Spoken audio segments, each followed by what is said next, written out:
hits will never make me turn away. Darkened city veiled in crimson mist, entombed in time without decay. Never thought it would be like this. It feels like I'm living inside a dream, but my mind tells me I'm lost in the crowd. Lost in the crowd. Lost in the crowd. Lost in the crowd.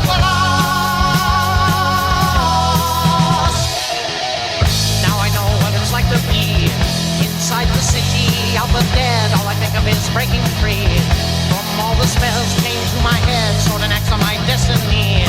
I watch the stars turning blood red. There is light, yes, I've got to believe, for this feels like living inside a dream. I know now that I am lost in the crowd. Lost in the crowd. Lost in the crowd. Lost in the crowd.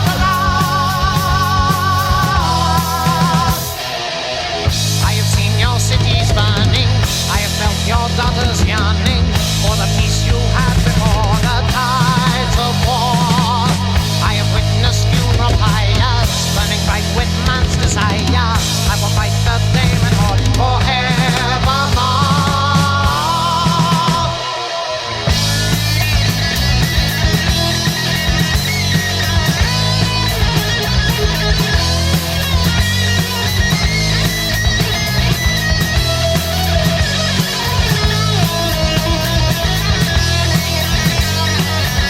Worlds full of mysteries that men have never seen before. Magic lives in all dynasties. The light of love shines evermore in the crypts of Atlantean kings. I found what I was looking for. Magic right in evolution's sea. I know it's like living inside a dream, but don't you ever get lost in the crowd. Lost in the crowd. Lost in the crowd. Lost in the crowd. Lost in the crowd. Lost in the crowd. Lost in the crowd. Lost in the crowd.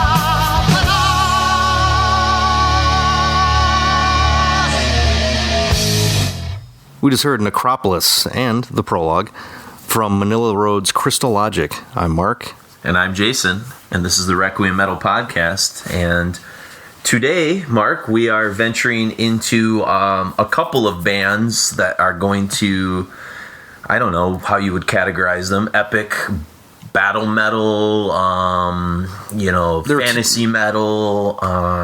Yeah, there are two bands that, at least with like Manilla Road, they were kind of weird out of time. Mm-hmm. They came from Wichita, Kansas, which is the last place in the world you'd think to hear a solid heavy metal band. But they also came out right before new wave of British heavy metal, like that was starting to happen. But then came out of this hard rock tradition of Rush and Aerosmith and Deep Purple. All that. So there's all these different conflicting forces coming, but also being in the center of the country, kind of, you're a couple years behind all the trends that were happening on the coasts. And you've got the thrash thing that's kind of arising in this time period. And ultimately what you get with a band like Manilla Road is they're just weird. They're just kind of off a little bit. And it's completely, I think they're completely honest and sincere about what they're doing. There's no pretense about, that they're trying to, I don't know, be scholars on any kind of specific, fantasy books or whatever. They're just really into this stuff. Sure. Why not sing about this and be kind of, because their term of epic metal, which I think they coined, which sounds like something that Manowar would have done, but one of a couple of the listings or the explanations of that I read online was we play all kinds of music, be it from jazz to folk to blues to which. I don't really see that as much, but as far as the subject matters, I think for sure it's these huge, long, almost classical compositions with different time changes and themes and moods, and it's in bizarre falsetto vocals that don't really sound like anybody. And we'll definitely get into Mark Shelton's vocals because that's kind of one of the contentious things about the band, But you get basically what we decided to do is sort of look at Manilla Road, Crystal Logic, which is kind of considered by most of their fans to be one of their sort of masterpieces. That's kind of the first one where I think they really sounded like everything themselves. Kind of locked together. Yeah. Because prior to that, you had a couple records in the early 80s that sort of hinted at some of that. Some were more like progressive, which I think the album before it was sort of a little bit more in the prog kind of realm.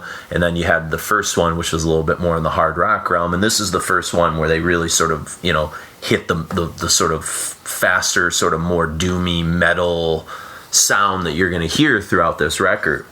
And we decided it would be kind of cool to look at this and another weird record of this time period, which also kind of didn't fit with any scenes whatsoever. And so we're actually going to be doing 2 different episodes. So, you won't hear much about Sirith Ungol this episode, but, when we do get to King of the Dead, in the I guess you could call it the second part, if you want to look at them as a 2-parter, even though they're kind of loosely connected. Well, right between there, we're going to break it up and put a Slayer episode that we recorded 3 years ago. Yeah, there you go. The last Slayer episode. And from our standpoint, it's kind of cool. We've sort of been, Mark and I have been busy like the last few weeks, actually going to quite a few concerts, and it's kind of reinvigorated, I guess, a little bit of the classic metal sort of atmosphere, from going back like not too long, month and a half ago, and seeing Anthrax and Motorhead. And then, Mayhem and Watain and Rotting Christ, which doesn't really fit with Manilla Road or Sirith Ungol, but, Mayhem's kind of a classic, if you will, And then most recently, last weekend, we saw Abigail perform from King Diamond. That was amazing. Yeah, that's fantastic. Which was really sweet. And Exodus sort of, opened up and stuff. The one we saw Blind Guardian not too long ago. Yeah, as well. that's true. Yeah. So, we've been on like this sort of like epic kind of metal, kind of thing. And King Diamond and Abigail's not like that far away from some of the things, the like weird mixed genres that you get with like a record like Crystal Logic, and King's vocals are also very can be divisive for some people at first. It was for me as a kid. Yeah, for sure. And so I think there's a lot kind of to that, and I think King Diamond kind of existed in the same way, like as being part of the new wave of British heavy metal, especially like No Merciful Fate, but doing some like weirder choices sometimes, and they didn't, and they're obviously not British, you're being European, but also like they were just strange, they didn't really fit in any scene. And I would say they were a band unto themselves. There's nobody ever sounded like them. Sure. Or I don't think since, really. People have been influenced, but there's not a band that sounds just like. Yep. I've heard a couple bands that sound just like Danzig, which, there's like, what is it, Demon Bitch or something? They put on an EP like 3 or 4 years ago. Okay. Chainbreaker or Chainmaker or something. Chainbreaker. It's basically just sounds like Danzig, but I don't think it's pretty tough to get that vibe of, what the King does or what Manilla Road does. What Mark Shelton's doing, yeah. He's kind of the mastermind behind the whole thing. Yeah, and you get this sort of fantasy, sort of epic kind of element to it. You heard it with the prologue kind of leading in through the opening cut, which is Necropolis, and then Necropolis, of course, opens up with the great, through the jungle of the river Styx, and it really puts you right where you're going to be in this sort of kind of fantasy sort of space, right down to the cover. The cover art was pretty like epic and Conan the Barbarian-ish. It's very sort of primitive, sense. But yeah, it definitely has that. It has the like 1970s sci-fi fantasy book cover kind of vibe to it. Yeah, for sure. And they were influenced by a lot of fantasy authors and things like that. Just as we'll hear on the second, I guess, part to this, which is the Sirith Ungol. But 1983 is what we're kind of like looking at here. So the same year that kind of thrash broke, with Kill 'Em All and Show No Mercy and some of those records. And so again, it doesn't fit with sort of any of that. It's about 3 years behind. Yeah. But you have these, in a song like Necropolis, you've got these, catchy chorus. It's ultra repetitive, a lot of sort of driving rhythm. I'd say one of the things that's unique about this band, well, I don't know if I call it unique, but consistent about this band is the drums kind of have a marching sort of quality, a battle ready, not to say that they're like boring and repetitious, because they're not, because they do some kind of unique things, but they have this sort of drive to them that you would kind of compare to like a battle kind of. They're never flashy either. They're just there to serve their purpose. It's mostly on Sheldon as kind of his guitar playing. The guitar tone is very reminiscent of like the super metallic Priest tone that you started getting late earlier 70s, on. early 80s kind of Priest, like when they took Hellbent for Leather. When they took all the blues out of Priest, I guess after the first record, after Rock-a-Rolla, that's, as far as I'm concerned, that's the first heavy metal sound. Like Sabbath started it, but that just razor sharp metallic, where you get kind of like Victim of Changes and like the Ripper and stuff like that, where it's just like fiercely metallic in a way that you didn't hear with the Sabbath stuff.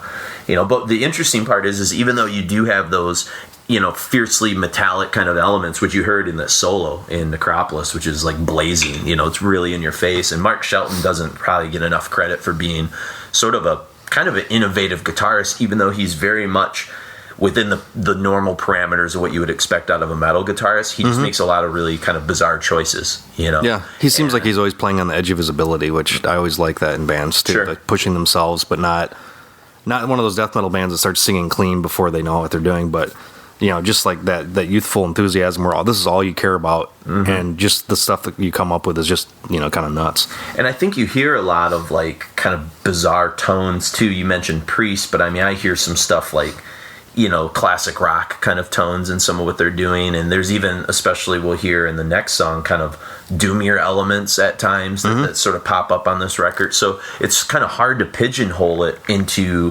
where are all their influences sort of coming from. There's very obvious new wave of British heavy metal stuff, a lot of Angel Witch and Diamond Head kind of stuff, and Witchfinder General to some extent. And I know he was listening to some of that, but he's also a guy that says, when you kind of read interviews, like what really changed for him is he grew up, I think we were kind of talking about it with like a mother that was a professor of music. And so he got trained on piano and classical music at a young age and, vocally and stuff. And then he went to a Black Sabbath concert for like the Paranoid tour. And that was like where he like sort of changed and stuff. Yeah. And then I guess they were hanging out with a band. I'm trying to think of I wrote it down somewhere, but it was a band that, it was a band called Crank that was his next door neighbors, and they were doing Deep Purple covers. And so it was like a local band that grew up with like near him in Wichita, and he was kind of like, oh, I can do this. Like I can put this stuff together, you know? And so you get like, you can hear that Sabbath there, you can hear the Deep Purple there, but then obviously like by the time we arrive in 1983, there's a lot of that new wave of British heavy metal there. And you can hear the classical influence as far as arrangements and stuff are concerned. But there's even like early Rush, like especially like Caress of Steel type stuff that's sort of going on there. So there are these weird progressive elements, because a song like Necropolis sounds pretty traditionally metal. It's 3 minutes, it's kind of like fast, like in your face, but there's songs like the title track, which is 6 minutes long, Dreams of Eschaton, which is 12 minutes long. I mean, that was different, than what you saw in a lot of metal stuff. I mean, Priest had some long songs, and so did Sabbath at times. But, this is pretty, it's progressive, ambitious, the kind of thing you would see Rush or King Crimson or Genesis or, some of these more, quote-unquote prog bands kind of do.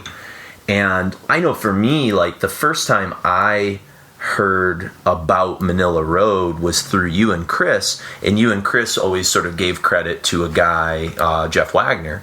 And Jeff Wagner, of course, at the time worked with you guys at Relapse, and also wrote for Metal Maniacs, I think in the late 90s and stuff. He writes for Decibel now. He like last year, the year before, Inside Out Records, which is like the prog side, I think, of what Century Media isn't. Inside Out? Is it? Yeah. Okay. He's like one of the head people with that, I think, in picking like the talent and stuff. And wrote the Peter Steele biography. Last year. We did many moons ago. We've done a couple of episodes with Wagner. We did one on Voivod, two-parter, and then we did a two-parter based on the book that he had written on the history of sort of progressive metal. That's right. Which escapes me. Mean Deviation? Mean Deviation. Yeah, which is a really interesting book for people that like kind of the stranger, weirder sides of metal. Not just the sort of cookie cutter kind of like thrash, traditional metal. Available now on Bazillion Points Books. There you go. Yeah. And in fact, so I remember you guys being like, man, this guy Wagner just goes on and on about Manilla Road. And it wasn't like a kind of record where you would run into it at a record store. Like a lot of the stuff was out of print. Yeah. Like you just wouldn't stumble on Manilla Road anymore. Well, in our metal circles too, like Jeff was a much more, I think, being like a huge Rush fan and stuff too, that kind of like that wasn't really, I mean, Working Man and Tom Sawyer or whatever we'd hear as a kid, but I remember in 96 when I was working at Relapse, went over to his house, having a beer or something, just going through records, and we're listening to like Bang, Captain Beyond, Kiss music from the Elder, and like Manilla Road, and I was like, I've never heard of any of this stuff. Like, it's this hard rock stuff from the 70s, early 80s. Like, where'd you even find this? And I think just his voracious appetite for all that stuff. He was the guy digging to try to find. Like Lee Dorian and Michael from Opeth, and that they had this sort of obscure rock kind of appetite that sort of came through in a cool way. And if you actually like linked up with them and listened to what they were talking about, they had like a great deal of wisdom, because they would lead you on these like different paths towards music, like like Mellow Candle and stuff. I heard Lee Dorian talking about Mellow Candle, and I special ordered the record. Nothing that I thought I would ever have in my collection. I still have it. It's awesome. To this day. But that was always like going back and trying to. We were more, I guess, looking for death metal at the time, because fairly well. I guess we've been listening to it for a while, but we're still on that death metal track. Before I think you hit a certain age of maturity where you're like, okay, I get this. Let's go back and dig through where the roots of all this music came from and stuff. That's more interesting to me now than discovering the hot new band or whatever. Sure. Yeah, no, I agree. I think I find more interest in going back and digging around into bands that maybe either I took for granted years ago, and especially I think teaching the rock and roll history class, it's given me a little bit more incentive to want to know what role some of these bands played that I probably dismissed because of maybe their later material and things like that. Or even people I knew that liked them that I didn't really like those people. Yeah. And I misjudged bands purely based on that. Because of that. Yeah, no, that happens a lot, And there were bands that were doing similar things to Manilla Road, but probably not to this extent. I mean, I think, besides Sirith Ungol, we kind of talk about, like, what were their contemporaries. Well, they weren't really part of a scene, but, you hear bands like, Tigers of Pantang, or like Agent Steel or Virgin Steel, or even like Halloween Walls of Jericho. And like, not that any of those sound exactly like Manilla Road, but those were records and bands. Pagan Altar was strange. Satan. Where do you put those bands? Like, some of them were part of the new wave of British heavy metal, but they weren't like Diamond Head clones, and they weren't Def Leppard clones, and they weren't Iron Maiden clones, but they have some strange elements of some of that, but they're also kind of like left of center, new wave of British heavy metal is such a weird kind of concocted after the fact term. Yeah. And it was just a lot of like whatever came out in a certain time from these bands was thrown, like Motorhead gets thrown in there too, which they say they're just a rock and roll band. They're not a metal band. But then you had Angel Witch, Witchfinder General, St. Vitus, Trouble. Yeah. All those bands coming out in like the same kind of 84-ish area. Sure. None of them fit into the St. Vitus climate. Was American, I think, but again, like, as was Trouble, but a strange, and I said, a band that definitely I feel like either listened to Manilla Road would be like early Trouble or even St. Vitus, because it's just like they're using Doom, even though Doom wasn't really a construct yet, right? Like Doom, that didn't come around really till the 90s. Not really. I mean, late 80s, probably like death metal stuff. But and I hear like things, even not just with these guys, but like besides like Trouble, like Dream Death. Which became Penance and stuff like that. Like, you can hear some of the vocals too. There's a sort of like that nasal quality of Mark Shelton's vocals you hear in some of the stuff that you're going to hear later with bands like that.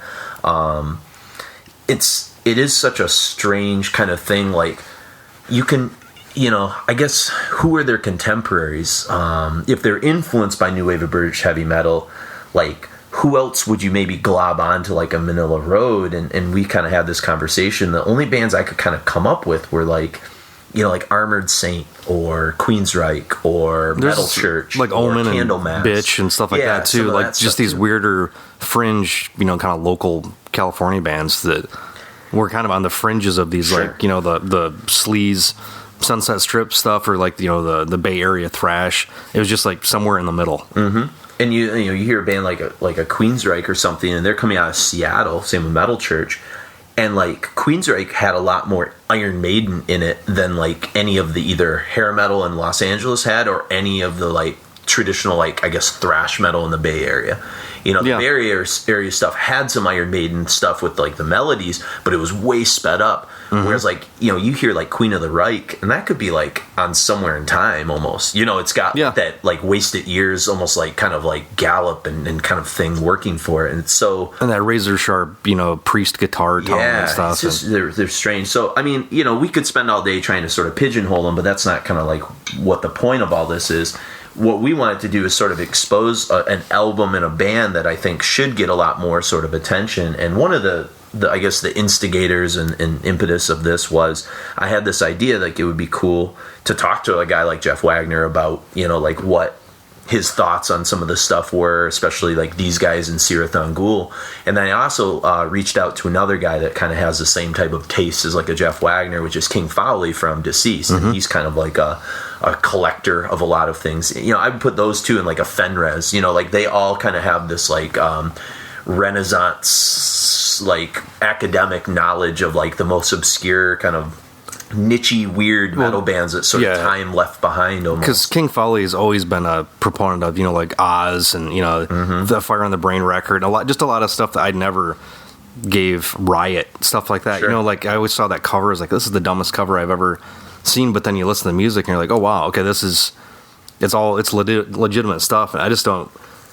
A couple years in age difference makes such a huge, like, a huge change on what you're pulling out, what you're, you know, checking out and all that as well. But and so later, before we get into the second set of music here, the first big set, we're gonna actually play a recording that Jeff sent us. Jeff was nice enough to kind of, you know, scramble together something and kind of very concisely sort of state a case of like... He sums up this entire episode in a minute. Yeah. Does a lot better job than like how we sort of trip over our words and stuff. But I think one other thing that's so interesting about Manilla Road that I believe Mark kind of hinted on before is that this record really does come out in a strange time, because this is the time where American metal was very barren, you know.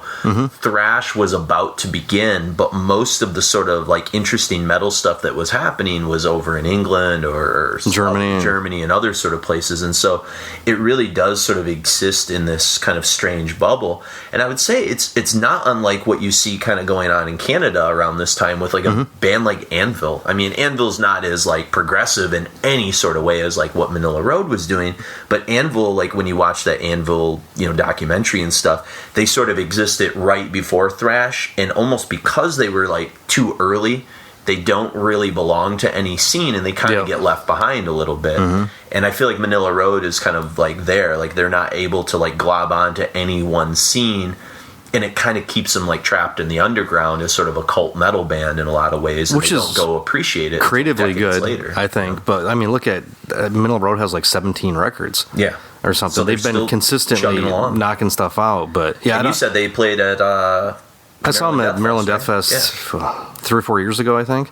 Same year Pagan Altar played too, which is that unfortunately guy passed away. I didn't go because I haven't been able to go. That was a great, really, that was something like I'd never thought I wanted to see them like I didn't really seem to care, but like a couple years before that I really kind of delved into them a little more, and then seeing them live I was like, I knew every single song is amazing, especially to break up the monotony of just a lot of death metal, black metal, grindcore kind of stuff, and like actually just like a band that's like just. Well, that was like the first time I saw Pentagram was years ago at Maryland Death Fest. That was like a breath of fresh air, you know, like right after Pestilence or something they played. It was just like awesome, like oh man, Sing Along, Sign of the Wolf, you know, like it just felt like this awesomeness to it.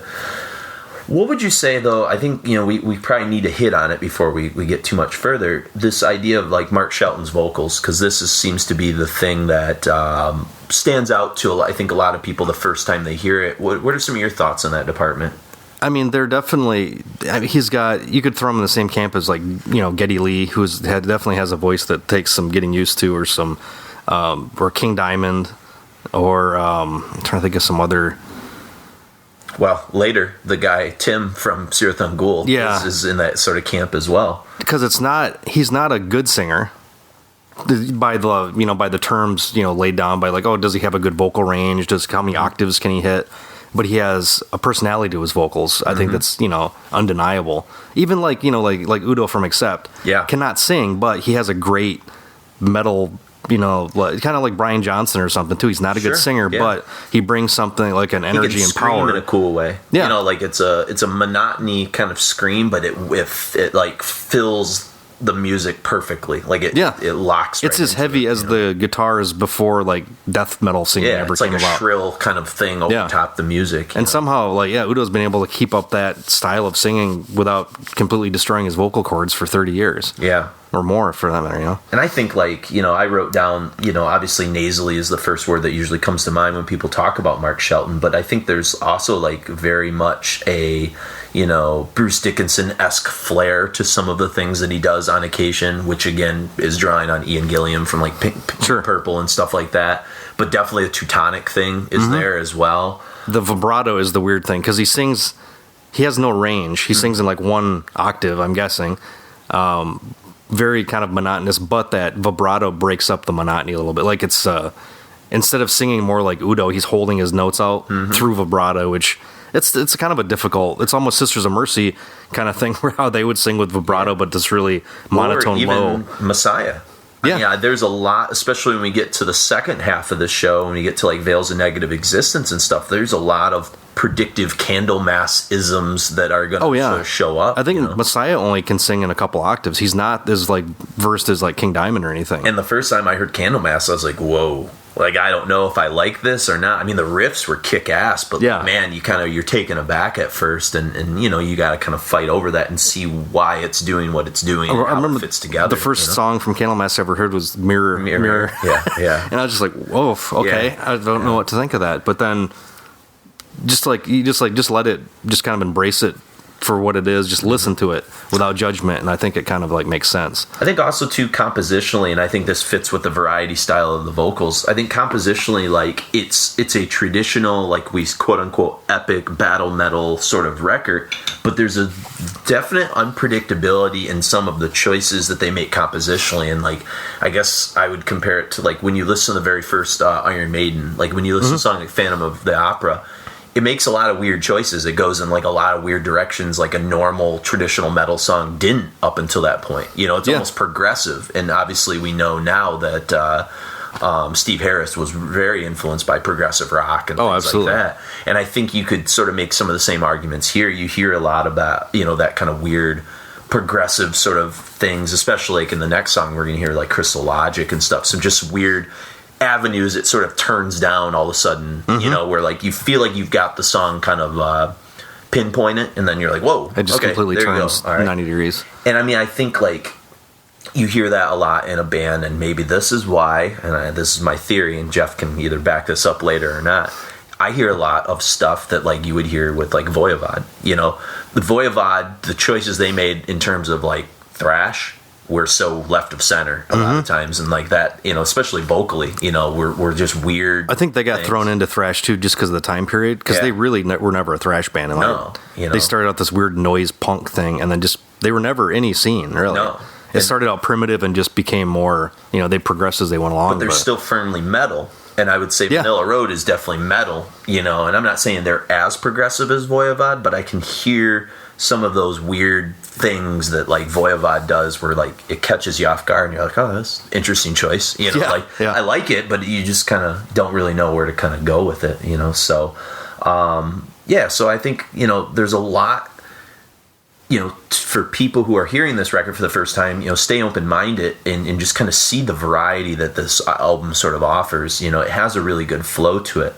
In fact, one of the things we decided to do is normally, if you sort of buy the CD now, the next song that you would hear on the record after Necropolis is Flaming Metal Systems, which actually we'll talk more about later, but that shouldn't be the third song. It was an add-on. It was added in there around, I think, 2000, but it was actually recorded for a compilation a couple years later in 1985, and so we'll kind of talk about that near the end of the show. So we're actually going to go in the traditional order of the record, but we're going to hear Crystal Logic next, and Crystal Logic, the title track, Doom Chug, very much at the beginning. I even sort of wrote down, and this is, I think, Mark, before you got here, I was listening to it. If you listen during the chorus, there's this weird, like, sort of oscillating, like, groove pocket. And I wrote, it's predictive of, like, what you hear with, like, Obituary. You know how Obituary has that, like, almost, like, not rapping thing, but, like, where you could, like, jump up and down to it because it has this weird like bouncing kind of quality, this chug to it. Just that hook. Yeah, it's cool. And I'm not saying it sounds like Obituary, so don't get your hopes up. But it kind of has that sort of thing, you know. And this is definitely what I would call battle metal. You know, when you hear a song like Crystal Logic, very, very bottom heavy. And in particular, pay attention around the 2:15 mark. It's a really cool transition, and it goes like super doom, but in a new wave of British heavy metal sort of way. And in fact, this is where I think if you hear a song like this right around that 2:15 mark, it really reminds me of early Merciful Fate kind of stuff. Yeah. And even Abigail compositionally. You know, Abigail will do these weird changes in the middle of a song, and you're like, whoa, what are the drums just like completely change the riff. What are we doing, you know? And the solo, see if you guys agree with me or not, and give us feedback on it. But I hear a lot of Nugent in it, and I think Mark Shelton even said like Nugent was like a big influence on him, and it's kind of buried in layers of like metal. It's not like hard rock, but it's kind of like some of the weird guitar choices that are in there is pretty cool. So we're gonna hear Crystal Logic, and then the second song we're gonna hear, we're not gonna talk too much about. We can kind of mention a little bit more when we get back. It's called Feeling Free Again, and that's a song they don't like really, the band, and it's as you said, what, cock rock kind of. There's some Sunset Strip Sleaze, that opening riff, which I like the riff, but I guess that the producer kind of pushed this. I think he wanted a hit single maybe or something, and it didn't really work. Yeah, and then we'll hear the Riddle Master and the Ram, which we'll talk a little bit more about. But before we actually go into Crystal Logic, what you're about to hear is Jeff Wagner, and Jeff Wagner is going to kind of, like Mark said, concisely sum up some thoughts about this record, and even link it to the show we're going to do down the road with the Sirathon Ghoul. So enjoy Crystal Logic, Feeling Free Again, the Riddle Master, and the Ram, and preceding all of that is the esteemed Mr. Jeff Wagner. Manilla Road always seemed like the only band that Sirathon Ghoul could possibly consider their peers. I mean, and we mention them and talk about them because they both kind of come up. If one comes up, conversation usually leads to the other. Same era, similar roots, and another. Both bands had these unusual styles that helped them stand tall amongst the kind of more cruddy, greasy C-rate traditional metal bands from that era. And Manilla was just weird, and I think lots of us listen to metal largely for the weird factor. I hope so anyway. Mark Shelton's voice was divisive with its chilling and super nasal delivery. And Crystal Logic is a gem, their third album. A handful of compositions that really put the epic in epic metal, really kind of define what that means. And the cover art and general fantasy novel aesthetic rose above the cheap, garagey recording. And in fact, I think the imperfect recording is part of that album's peculiar charm.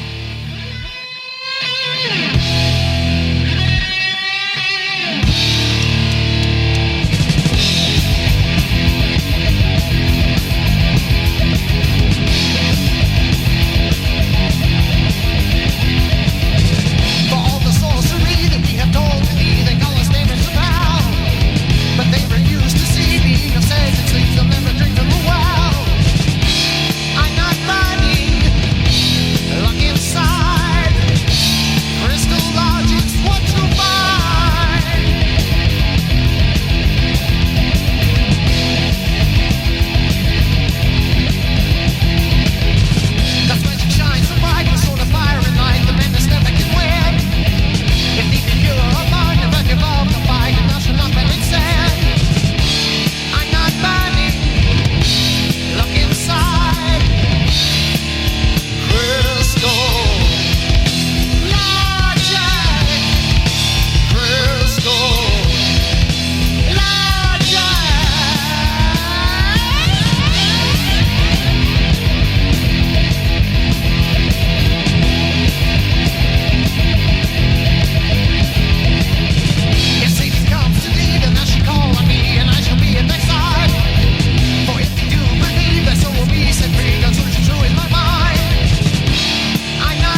That was the Ram, the Riddle Master, Feeling Free Again, and then we started off with the eponymous Crystal Logic. And a couple things about the Ram and Riddle Master there, because I know we sort of talked about the first two songs. And hopefully you enjoyed the Jeff Wagner little input. We'll hear again from Jeff Wagner with the Sirath Ungol episode, if I'm not mistaken. But the Ram, the song you just heard there, really like accept kind of Teutonic metal kind of riff opening. You know, like it sounds like an accept opening. And the solo is sort of incredible. And I remarked to Mark earlier when we were listening to some of this and kind of pre-gaming that this song, like the Ram, sounds like what I wish Manowar sounded like. When people described Manowar to me before I ever heard them, I kind of was like pumped. I was like, oh, it's like the ultimate metal band. And then I'm always inevitably sort of let down because of I think the cheese factor is just way too high, and the homoerotic imagery and stuff. I just like I think all that the imagery and stuff's great. The fact that they're so serious about it is what really bums me out. It does. It weirds me out. Like Turbo Negro works because like there's a wink with all the stuff they're doing. Yeah. But, like Manowar never winks, and so I'm like, oh, okay. Like, and it's boring. Yeah, I don't know. And I mean, we apologize if you're a Manowar fan out there. I'm sure you are. Well, Jeff Wagner coined this is I don't know how to like it. Yeah, I don't know how to like that. You're right. But like, especially hear those Brooklyn accents or whatever that everybody's got from. It doesn't work with like the fantasy element or you know, whatever. But all right, you guys, let's sing about some Conan. The other cool thing vocally I hear, and I know we've kind of tried to talk about like Mark Shelton as a vocalist, but I point out to Mark there's a lot of Udo-isms in this song, and also a lot of Bobby Blitz overkill type stuff. He like kind of upper register kind of screams, and stuff like that. Somehow Bobby Blitz has managed to not destroy his, like he actually just sings that way, which and is you were saying Mark Shelton's like shredded his vocals now, and he doesn't even sing for the band. I think he's sang maybe 2 songs or something when I saw him, and then they've got a full-time singer. He's doing backing vocals and stuff. Gotcha. And he's the only original member of the band that's kind of been consistent, if I'm not mistaken. Yeah, right. Yeah, and really, Crystal Logic's only a 3-piece too. Yeah. So. And then Riddle Master kind of starts with a Black Sabbath kind of Iron Man sort of drum beat there, which is cool. And the whole like guitar tone is like Black Sabbath, but like kind of taken into the red. It's like everything's maxed out. Yeah, maxed out, and that's probably the song and the sound I would say that has probably the most connection to like Sirath Ungol in terms of like. One of the things, like production-wise, when you hear production-wise on the Sirath Ungol, when we get to it, is it sounds like everything's like in the red everywhere. Like if you've ever recorded the rails, onto an old analog mixer or something, where it's just like, wow, you need to turn everything down. Yeah, they didn't. It's an overdrive. Everything's an overdrive or something. So and really, that's the one I think I remarked to Mark where the vocals that go into the chorus in Riddle Master. Are shredding, and then right after the solo is where you get like some weird Voivod-esque kind of like breakdowns that are slightly off. So I know we talked a lot about Voivod in that first talk set, but you really kind of heard it in some of the Riddle Master things. So I think that a lot of, at least when I remember when I've never played in bands, but I played, just jamming with people a lot throughout my life. And remember, like early on, we didn't want to be progressive, but we were bored. So just like sticking with one thing, playing 4/4 for 4 measures, we're like, this is boring. Let's throw something in it. I think a lot of that is just that youthful kind of like boring. Like you want to keep doing something different or have fun doing it. So I don't think they probably had any kind of conscious progressive thing happening. It was just like, oh, we're bored. Let's change it up here. Everybody wants to, Yeah, no, I agree, and I think the cool thing about a band like Manilla Road is it almost seems like they have no rules. They have no genre rules. They exist outside of any genre or scene. Like they always sound like themselves, but it's a real broad, tent that they're inside of. Well, and you were talking earlier, and I forgot to sort of throw it in there, but you were talking about how like the net of new wave of British heavy metal is so like wide, and what they kind of consider, anything from like upbeat kind of thrashy proto thrash stuff like. Motorhead to Def Leppard was all thrown in that at one point. And you got Witchfinder General and stuff. And I mean, I think that was like the term sort of came later. And I think like, like something I grew up with, like grunge, like everything that got thrown in to be grunge could be things like the Melvins and Helmet to like fucking Pearl Jam, like post-punk to like classic rock. So strange, and even the net of like quote unquote hair metal or whatever, like, there's a lot of differences between like Dokken and like what Poison was doing or Bon Jovi. I mean, that we're talking like, so sometimes genreification can almost be sort of like a hindrance for some bands because I think it holds them back from maybe reaching the target audience. And so, it's something as I I guess that sounds like a pompous ass, but as scholars of this crap, like Sure. I read about this stuff all the time. Sure. Yeah, I mean, But it's always nice to try to put things in categories, Yeah, just for I our agree. brain to make things Yeah, make sense. I agree. Like even like people we know, like, oh, this is this guy that does this, and it's oversimplification, but it's for a reason of just talking about this generally to try to make sense of. and that's why we were our kind of world, you know? searching for in the first talk set, like, who are their contemporaries? You know, like, Yeah. are they closer to like an Armored Saint, or, you know, I mean, like, I think a lot of their contemporaries we've never heard of, Yeah, because they never probably. recorded anything. I think you're right. You know, A lot of Midwest touring bands, for you sure. know. You know, and they were huge in Wichita for years. You know, I mean, they kind of had the hometown sort of audience thing kind of going for them. So. One thing we kind of forgot to mention, speaking of their kind of like the people that they sort of influence, is Dark Throne and Raised on Rock from Fuck Off and Save Die. Your Soul to Manilla Road. Yeah, we sold their souls to Manila Road. You know, it was like a vocal line in there, which is cool. I just heard an interview with Mark Sheldon. I was watching one on YouTube. And he's like, yeah, man, this guy Fenris from Dark Throne, I really appreciate it. That was really cool. Yeah. He's real down to earth, you know, just like, you know, your biker dad Sure, yeah. kind of I mean, personality. But He's been at it for a long time now. Yeah, but he seemed really touched that people cared at all Yeah. about it. I was like, dude, he had like 17 studio records. I know, and especially probably going out to, you know, Death Fest and stuff. That was probably like a shock to him to see. People like, were singing along with everything. It kinda was freaking out and nuts. stuff. And I mean, a lot of it is, you know, the internet has been the great equalizer for a lot of this stuff, because kids that were not even born when, you know, the Deluge, you know, some of the later on records even came out, are singing along with this stuff. Like they've had such a resurgence in the, you know, in the late 2000s. Well, think about like us, like when I stumbled on some of the stuff when Fenres first started like posting things, and this is when Mark was still living here at the house where we were recording, and like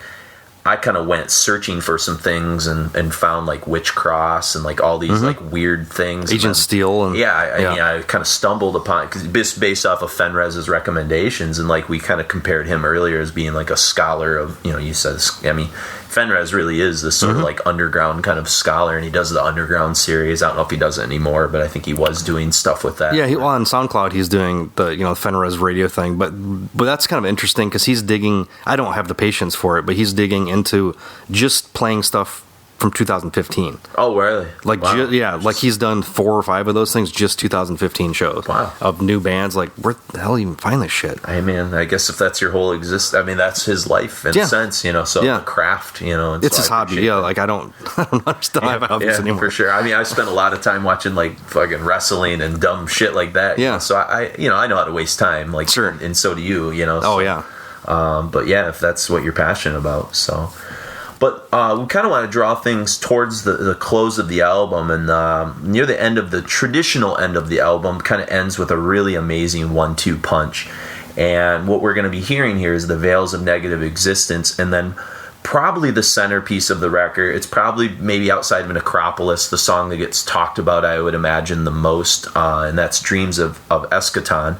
I'm hoping I'm pronouncing that right. I think it's a Greek word that means the end, and it's kind of based on I think Mark Shelton, and also some of the, like, I don't know if I want to call it the Dungeons and Dragons, but the fantasy aspects of like that he was sort of interested in from a lyrical standpoint, about like kind of the ideas of like the end, the afterlife, and some of like the weird mythological sort of, you know, things that sort of play into that. And, you know, that's a song we talked about is a 12-minute long song, and you know, even though it's at the very end, it really is kind of like the centerpiece. It's one of the songs that, you know, often gets mentioned as a Stone Cold classic of these guys, you know.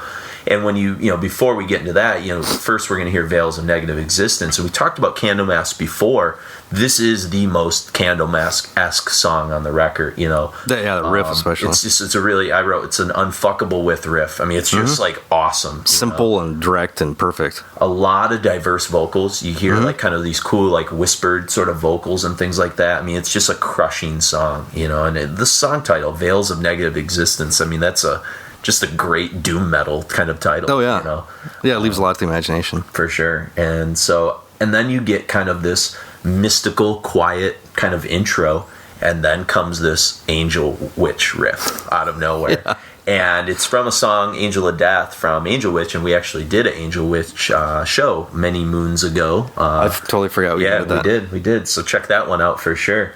But, you know, this Angel angel witch riff kind of comes out of nowhere, and it kind of bounces along, and you sort of stated this is, you know, kind of St. Vitus-y in a way, and it's got this like punk doom kind of vibe to it at times. Where it's very catchy, and it kind of has this sort of like bouncing kind of cool feeling, which you hear with sometimes like catchier elements of like a punk rock kind of thing. You know, a lot of Udo like vocals and screams and things like that.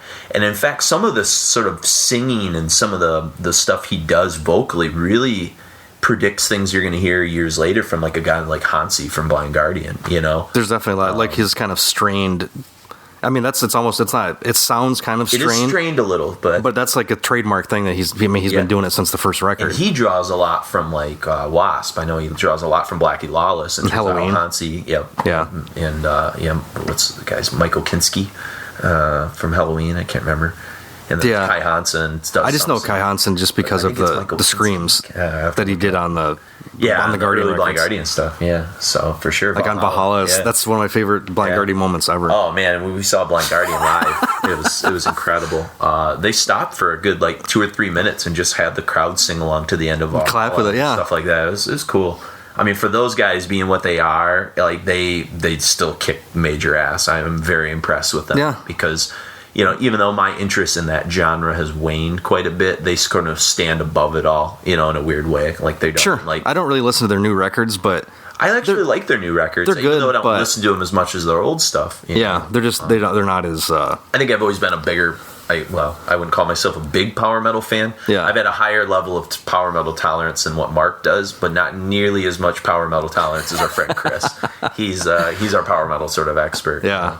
But yeah, so I mean, like in that sort of classic kind of sense, and Blind Guardian's another hard band to sort of like pinpoint because they have like so much like speed metal, but then obviously they get thrown into power metal genre. But their songs are very thrashy and fast still. They're not like ultra cheesy all the time. Well, and they came out at a weird time when nobody sounded like that either. Yeah, you know, like Halloween had come and gone in popularity kind of, and then they kind of erupted out of that. Yeah. I even hear some Later Day Anvil stuff, which made me sort of smile, like stuff off of This Is 13, like you know, kind of drawing from like Dreams of Escatons. Excuse me. So, but what are any thoughts on this epic kind of 12-minute long song, like that kind of, you know, we didn't mention anything that jumps out? The one thing I wanted to mention was I was looking up. Not necessarily about the song, but about the name. Manilla Road it was come up from a drunken session of watching Monty Python's Flying Circus. Really? And they just came up with, they thought the Manilla Road was like the high road or the righteous path. Okay. But there's also in Kansas, there is a highway called Manilla Road. No shit. With one L. Oh, okay. All right. But because I was always, when I first heard it, I always just thought of the Philippines. I had an uncle who was in the military, and his wife's, you know, from the Philippines. I always thought it was because you know he was a Marine. I thought it was some kind of weird, you know, occupational. Could be like the road reference for you know, World War II, the Bataan Death March through the Philippines. They took the Manila Road or something. So it's just some weird thing that had a lot of meaning to a couple drunk kids at the time, and it's held up for 30 years. Hey, sometimes that's the best thing, you know, for sure. So enjoy The Veils of Negative Existence and Dreams of Eschaton, and also the epilogue.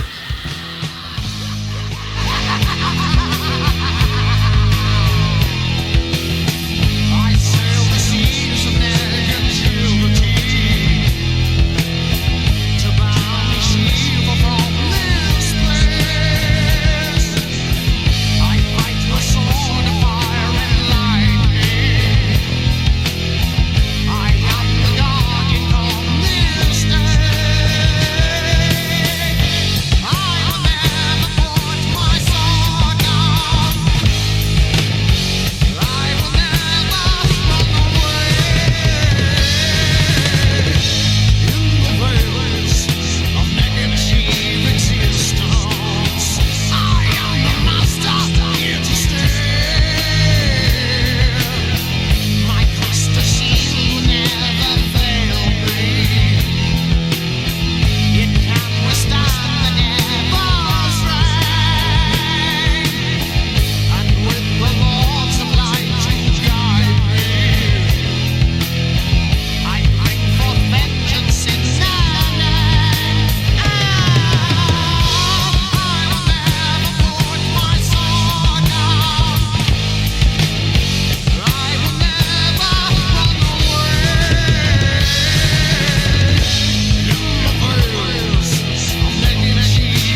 myself down into bed to sleep away the night. A vision formed inside my head, a sun with no sunlight. Death would grip humanity, a new solar ice age, an earth that no science could save.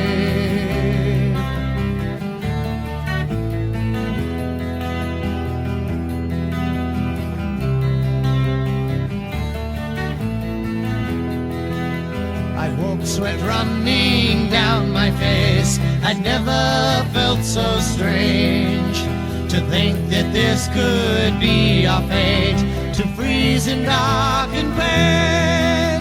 Then sleep brought back the dreams to me of wars to turn the tide.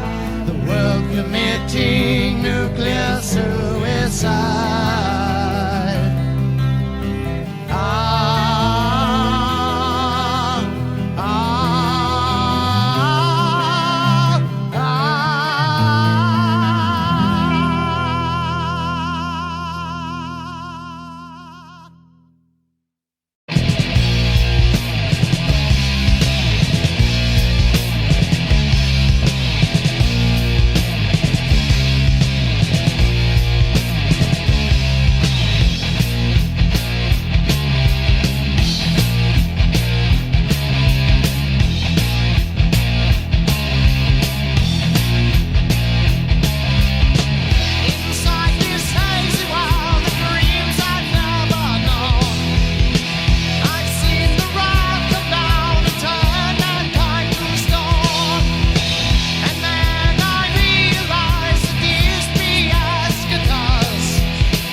That was The Dreams of Eschaton and the epilogue of the record. And preceding that, we had The Veils of Negative Existence. And we were talking about the meaning of the band's name, but Crystal Logic itself is kind of a cool title.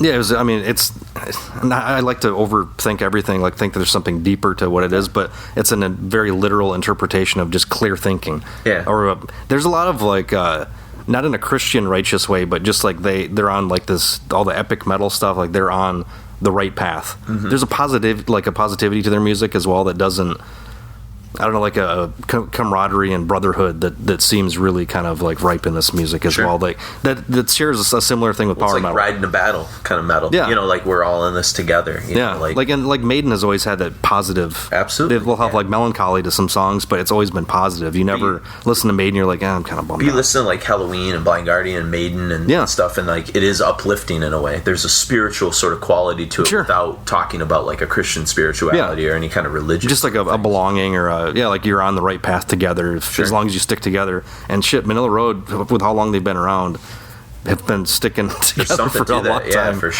sure. Like they're on the right path.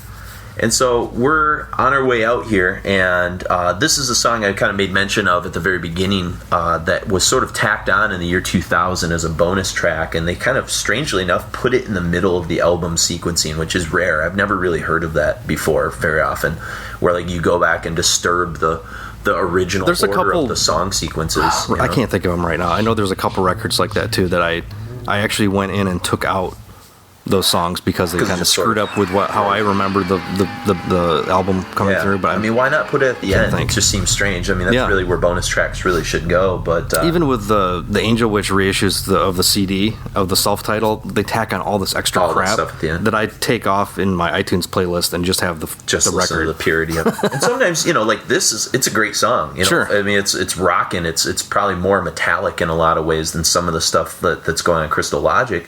It really, I think, predicts where they're going to be going with like albums like Deluge and things like that, you know, which comes out in '86. It definitely has that. The production is predictive too. It's like much more consistent, I think.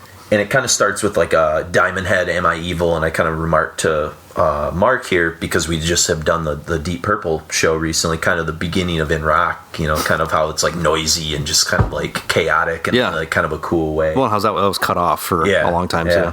And so, you know, when you listen to it, sometimes if you have the reissue, it can be a little bit disruptive because it comes in between Acropolis and Crystal Logic. And so, you know, if I'm you, put it on your iTunes, but you know, if you're putting it, just try and arrange it somewhere else. Yeah, make a playlist where it's exactly. But Solo is really rocking in it. The chorus is great. It's got like a very much Judas Priest-esque kind of things happening with it. Mm-hmm. You know, and it's a kind of a great little way to sort of ride out. You know, here I have no idea what Flaming Metal System is, or you know, anything. But sounds like a philosophy. It just sounds like a way to approach heavy metal or something like that. But it's cool, and it's a good way to sort of end things. So once again, thank you to Jeff Wagner. I know he's a listener of these, and hopefully he feels like we did an album like this justice, and hopefully you do as well. You know, shoot us some feedback at requiempodcast@gmail.com. You can check us out, Mark and Jason, on Facebook. I've been trying to kind of keep that more updated, and also the Twitter feed that we have. You know, we definitely I'm completely off Twitter now. Yeah, so Mark's off Twitter, so I'm trying to run that aspect of it. We're trying to slowly attract more followers and stuff like that. Our old Twitter, which I find from time to time, but we can't access it because I think you lost the password, or we don't really know how to log into it. So I started a new Twitter. Okay. And, you know, so we're kind of slowly regaining some kind of membership. And I want to try to do a Patreon page here pretty soon so we can, because a lot of people have said, tell me where to donate and I'll donate. Because this, you know, it incurs there's a lot of time involved. We usually end up buying records to fill out because we don't like to just steal stuff off BitTorrents or whatever. But I'm going to try to get that up so there can be different tiers if you want to just help us out by throwing us $1 a month. Yeah. Or we'll have some like maybe extra behind the scenes crap where we can do some like mini shows or like if you like suggest an idea that we think we can talk about, you know, intelligently talk about, we could do that. Well, that's the thing. Like a podcast I really, really love is called The Laps Fan. It's like an old school wrestling podcast, and they have the Patreon kind of thing. And for a certain like fee, you can request a specific pay-per-view show. You know, those guys would be like, all right, we'll just dive in and see it. And you know, that's one thing because they're doing the same consistent thing. It's all it's WCW or WWF or whatever, for us, like, there's got to be limits to that, because if you're like do some like Suicide Silence or something, like, we're not going to really have a whole lot to say about it. So we would hope that people that listen to the show know the parameters of things, and we're always up for a challenge. Like somebody requested like a Devin Townsend show, and he's a guy that I know means a lot to a lot of people. He's not a guy Mark and I really have a lot of knowledge about. No. I know Wagner does, I think. So Wagner, that might be one where we're, tag team a guy like Wagner and say, hey, help us out or something, and give us some context for how to like approach a show like this. But yeah, like if you're going to come up and say, oh, can you do a Bullet for My Valentine's show? I'd be like, I don't think I'm going to bring anything that you want to hear. Yeah, exactly. We're just going to trash it, I mean, if you guys want to hear a show where we're just like making fun of shit the whole time, I mean, okay, Yeah, it almost seems like a waste of time, to be honest. But for sure, give us some feedback. And one of the things I was going to talk to Mark about is, I always like when I listen to some podcasts that read kind of, fan mail or feedback or stuff like that. So, if you want to give us some feedback, we've been more than happy to, like read some of the things or give us stuff on iTunes. Really like star ratings and we've gotten some great, since we've come back. There's a nice handful of new new ratings out there. I keep forgetting to check out on iTunes. Well, because really that's the only way you can check it out anymore, because the website collapsed. The website collapsed. There was a bunch of BS with that. So, but we have gotten a lot of good positive feedback, especially I know the Fear Factory show kind of stirred up some good, not controversy, but it's just good conversation where some people were on Mark's side, some people were were in my kind of camp, and Nick Green, who I even acknowledge, he kind of jumped into the debate a little, and that's fun. That's what we sort of want, is kind of create a conversation. And so we're hoping with a show like Manilla Road and the sort of sequel down the road with Sirith Ungul, it's going to sort of create conversation, because these are bands that maybe a lot of you don't know about, just like Mark and I probably didn't know a lot about them 5, 6, 10 years ago. And so for sure, send us some feedback. But this is Flaming Metal System for Requiem Metal Podcast, Crystal Logic, Manilla Road. I'm Jason. And I'm Mark.